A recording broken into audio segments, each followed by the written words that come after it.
Hello guys, आपका S के education में फिर से स्वागत है। आज हम डिस्कस करने वाले हैं ट्रांसजेनिक एनिमल्स। तो ये ट्रांसजेनिक एनिमल्स क्या है? ट्रांसजेनिक एनिमल्स में ये होता है कि डीएनए को मैनिपुलेट करते हैं। डीएनए को मैनिपुलेट करते हैं means vector plus foreign DNA.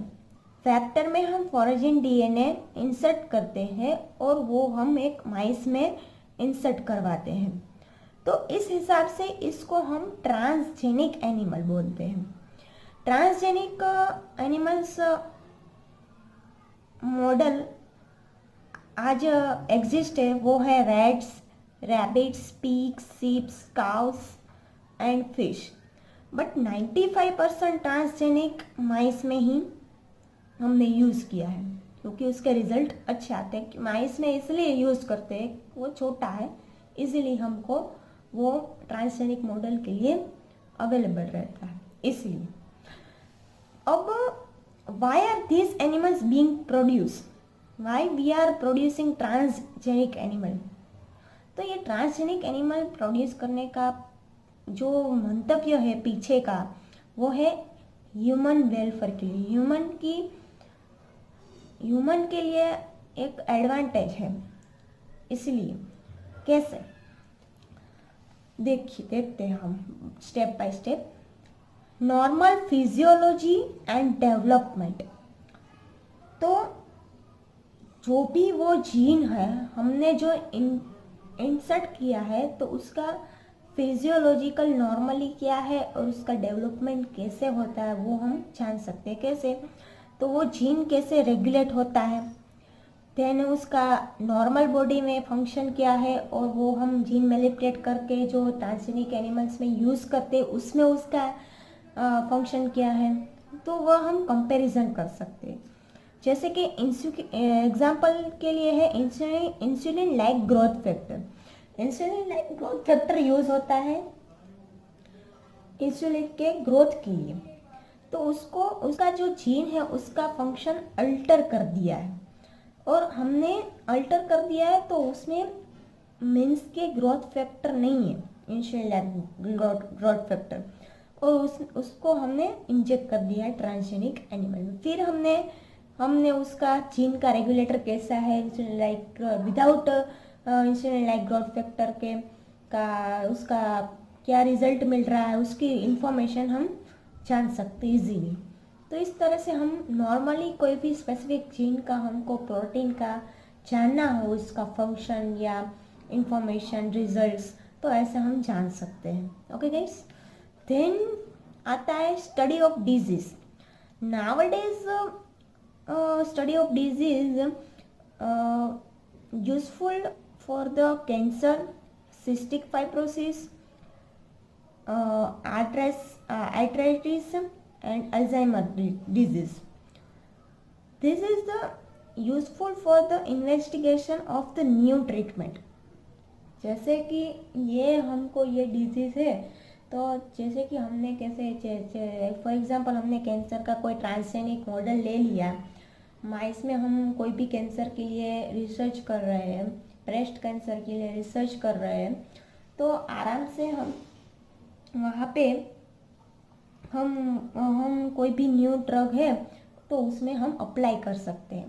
Breast cancer की कोई भी न्यू ड्रग है तो उसमें अप्लाई करके देख सकते हैं माइस में कि ये बेनिफिट्स हो रही है, उसके एडवांटेज डिसएडवांटेज। तो हम कोई भी न्यू ट्रीटमेंट के लिए, न्यू ड्रग की डिस्कवरी के लिए ये यूज़फुल है ट्रांसजेनिक एनिमल्स। ओके, देन आता है third point of biological product. तो biological product nowadays very require, medicine require है, बट उसको यूज़फुल कैसे हो रही है वो जानने के लिए पहले हमको अप्लाई करना पड़ता है ट्रांसजेनिक एनिमल्स में। ट्रांसजेनिक एनिमल्स में हम ज़्यादातर माइस को लेते हैं, वो भी मैमल्स हैं, हम भी मैमल्स हैं, तो आराम से हमको पता चल सकता है कि ये मेडिसिन बेनिफिट है या नहीं है। Then introduction of the portion of the DNA. Example of the human protein alpha antitrypsin useful for emphysema. Emphysema क्या है? एम्फाइसेमा एक रेस्पिरेटरी डिजीज़ है। तो इसमें हमने उन लोगों ने ये एक एग्जांपल दिया है कि ये अल्फा 1 एंटीट्रिप्सिन यूज़फुल है एम्फाइसेमा डिजीज़ के लिए। तो आसानी से हम इसका पता लगा सकते हैं और इसकी ट्रीटमेंट यूज़फुल है। सिमिलरली हम ट्रीटमेंट के लिए ऐसे ही यूज़ कर सकते हैं phenyl ketonuria and cystic fibrosis. जैसे हमने अल्फा 1 ट्रिप्सिन ट्रीटमेंट के लिए यूज़ किया एम्फाइसेमा के लिए, वैसे भी इसकी हम न्यू मेडिसिन डेवलप कर सकते हैं ट्रीटमेंट के लिए। ओके, देन 1997 में first transgenic cow produce human protein enrich milk 2.4 grams per liters. The milk contained the human alpha lactalum albulin and was nutrients a more balanced product for human babies than natural cow milk. तो यहाँ पे जो first investigation हुआ है 1997 में, वो transgenic cow में हुआ है। वो प्रोड्यूस करता है ह्यूमन प्रोटीन एनरिच मिल्क 2.4 ग्राम। वो नॉर्मल काउ से बहुत ही ज़्यादा न्यूट्रिशन बैलेंस है, न्यूट्रिएंटों से भरपूर है for human babies. Okay guys, तो यहाँ पे एक एग्जांपल किया है। फिर आता है वैक्सीन सेफ्टी। तो वैक्सीन सेफ्टी क्या है? तो फर्स्टली हमको testing for safe example of the polio vaccine. Transgenic animal mice को हमने यूज़ करके पोलियो वैक्सीन को डिस्कवर किया था। फिर वहाँ पे हमको रिजल्ट अच्छे मिले, तो रिलायबल मिले। फिर हमने उसको मंकी में भी ट्रायल किए।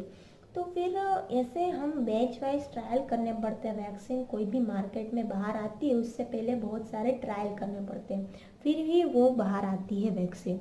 तो इस हिसाब से हम वैक्सीन की भी सेफ्टी और उसका जो रिज़ल्ट है, उसका जो ट्रायल एंड एरर है, उसका फंक्शन है, वो भी हम आसानी से जान सकते हैं बैचेस की वजह से। फिर उसके 3-4 क्लिनिकल ट्रायल्स होते हैं, फिर ही हम मार्केट में बाहर आती है और फिर ही हम ह्यूमन में इंजेक्ट कर सकते हैं।